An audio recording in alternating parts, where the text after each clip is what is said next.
Growing up in Rexburg was a great place to grow up. It was a small town, 10,000 people or so, but we thought that Rexburg was the center of the universe. I've been mayor of Rexburg for the last 5 years and served on the city council 2 years prior to that. It's a great community. Growing up here in Rexburg, Grandpa Larsen, Gib Larsen, he was mayor of Rexburg from 1959 to 1966. So it's fun to have that history and that connection with the past. Well, I'm back in Rexburg, Idaho, and with my mom and dad, and man, it's just nice to come home. These are roots. To have a home that you've been in for 45 years. So few people in the world are able to do that. You know, my life is so busy and so sometimes loud, because we're going here and there and doing a meeting every other day, and I just love to escape back to my roots.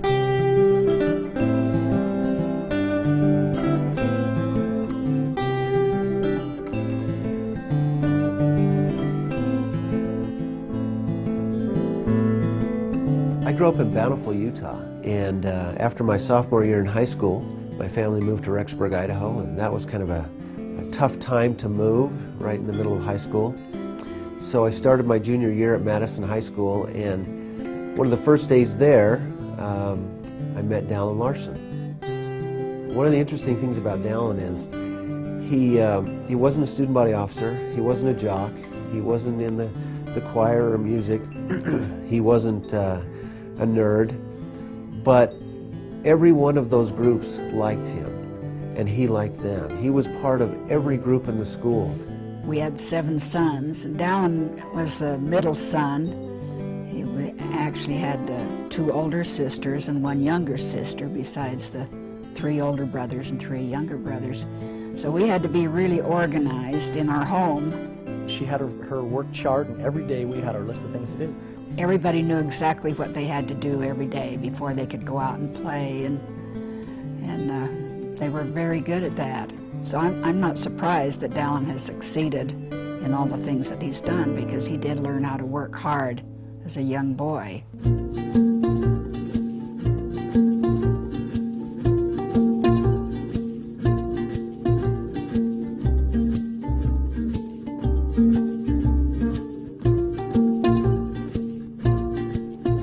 We would get up in the mornings and move sprinkler pipe for different farmers, move sprinkler pipe again at night, and then go to bed, and we'd do that all summer long. That was hard manual labor, day after day. Those were in the days before they had so many of these fancy circle irrigation units, and it had to get up in the morning, so 4 o'clock, 4:30, and go up to the farm, and those irrigation pipes, they're metal pipes, about 20, 25 feet long, and they have to hook those up, and then after a period of time they'd have to unhook them and move them to a different location. I think that it gave them an opportunity to develop good work habits, to wake up in the morning, be responsible to getting to the job, and believe me, when they got home at night, they were, you know, they had put in a good day's work, because they were ready for bed almost when they got home. Growing up in Rexburg was really a lot of fun. Not a lot of stress, not a lot going on other than working for the farmers in the morning and the evening and playing golf all day long.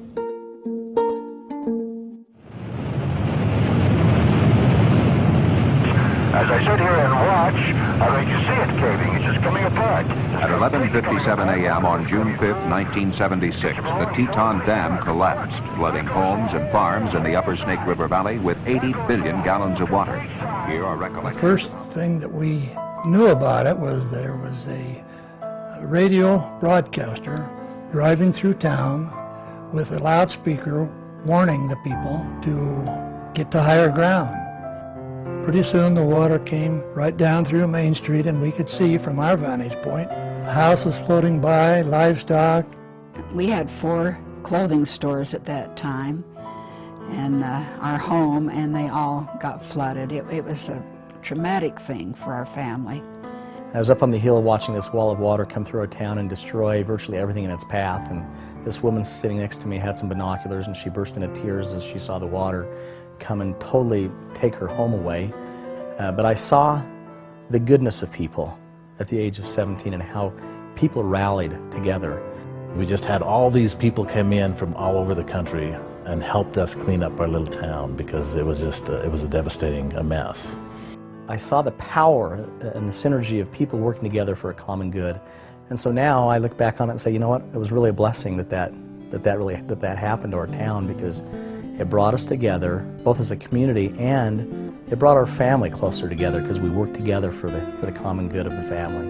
You know, things come and go, but at the end of the day, it's the relationships in life that are the most important. And you know, it's family that's the most important to me. The cool thing about my dad, and the thing I love most about him, is he always made time for me and my little sisters. He had meetings all day yesterday, and he came straight to my tennis match after he was done and cheered me on, and it was fun to see him in the stands. Looking at my dad, he's a prime example, and knowing that I can achieve anything if I have a sincere heart and have the right intentions in mind. I really forget how many responsibilities he has when he's with us. He's such a hard worker though, and he always has been, and he's always taught us to be hard workers, and he's always taught us to be honest, and he's taught me so much, and he really is my hero. He really is. Christmas when we were little was so much fun. It was such a special holiday for us. Every year we'd hear the reindeer on the roof and Santa Claus, ho ho ho, and we saw Dad on the roof like coming down, and so we caught him and we called him on it, and he told us, well kids, I am Santa Claus. It's just funny because it's kind of appropriate that my dad really is like kind of a Santa Claus in a way. He's so giving. He's very passionate, very dedicated. I feel that his influence and what he has to offer brings hope. And with hope comes faith. And with faith comes believing. And with believing comes getting it done. Sometimes people look at MonaVie and they say, wow, a 3 or 4 year old company. Amazing that you were able to do that in 3 or 4 years. And I say, no, it didn't happen in 3 or 4 years. It took about 20 years because of the experiences that led up to this point in time in my life. And the experiences that led up to this point when MonaVie was formed with the other leaders, the founders of the company and the other leaders in the field. It's been a culmination of years and years of work and experiences to lead me and the other founders and the top leader in this company to help build a company that I believe is going to stand the test of time because it's based on solid principles.